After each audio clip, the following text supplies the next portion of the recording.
اسلام نے سوسائٹی میں دو افراد کو آپس میں ایک رشتے میں منسلک کرنے کے بعد ان کے حقوق اور فرائض کو ایک دوسرے سے ایسا پیوست کر دیا ہے کہ ایک کا حق دوسرے کا فرض بنا دیا ہے اور اس کا فرض دوسرے کا حق بنا دیا ہے۔ شوہر کا حق ہے کہ جائز امور میں اس کے حکم کی تعمیل کی جائے اور اس کے حقوق کی حفاظت کی جائے، اس کی امانتوں کی حفاظت کی جائے، یہ شوہر کا حق ہے۔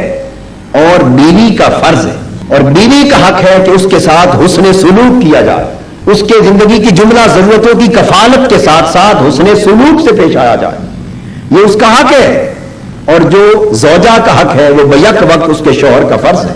جب ہم حقوق و فرائض کے اس باہم پیوست نظام کو دیکھتے ہیں تو پھر پوری سوسائٹی کے طبقات ایک دوسرے کے ساتھ منسلک نظر آتے ہیں، اور اگر فقط حقوق پر نگاہ ڈالی جائے اور فرائض کو نظر انداز کر دیا جائے، یا فقط فرائض اور ذمہ داریوں کی بات کی جائے اور حقوق کو نظر انداز کر دیا جائے، تو نظام معاشرت نہ اس طرح صالح ہو سکتا ہے نہ اس طرح صالح ہو سکتا ہے۔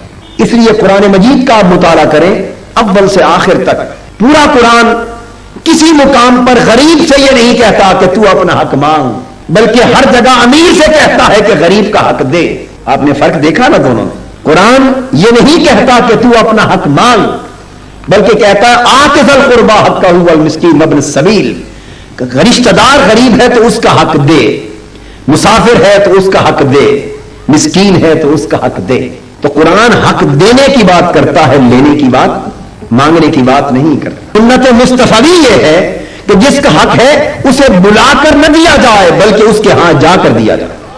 گویا حقوق کے مطالبے کی صورتحال جو سوسائٹی میں پیدا ہوتی ہے وہ سوسائٹی اسلامک سوسائٹی نہیں کہلاتی۔ ہماری سوسائٹی حقوق میں مساوات مانگتی ہے، یہ مطالبہ سراسر خلاف فطرت ہے۔ ایک ہاتھ کی پانچوں انگلیاں یہ تقاضا نہیں کر سکتی کہ ہمارا قد و قامت ایک جیسا ہو، ہر شخص یہ تقاضا نہیں کر سکتا کہ میں ہر جہت سے دوسرے کے برابر ہوں۔ تین الفاظ استعمال ہوتے ہیں، انصاف، عدل اور احسان۔ انصاف یہ ہے کہ دو کو برابر برابر دیا جائے۔ اسلام انصاف کی بجائے عدل میں بلیو کرتا ہے۔ عدل کیا ہے کہ ضرورتوں کو نظر انداز کر کے برابر نہ دیا جائے بلکہ ہر کسی کو اتنا دیا جائے کہ اس کی ضرورتوں کی کفالت ہو سکے۔ تو اسلام کے نزدیک یہ اخلاق اور عمل کی کمتر حالت ہے، اور اعلیٰ حالت یہ ہے احسان کیا جائے۔ اور احسان کی تعریف یہ ہے کہ جتنا حق آپ کا بنتا ہے اس سے بڑھ کر آپ کو دیا جائے، اور جو حق میرا بنتا ہے اس سے کمتر خود لیا جائے۔ اپنے حق سے کم رکھا جائے اور دوسرے کے حق سے زیادہ اسے دیا جائے۔ جب زاویہ نگاہ سوسائٹی میں عدل کی بجائے احسان کا ہو جاتا تو کوئی شخص سڑکوں پر باہر نکلتا ہوا نظر نہیں آتا۔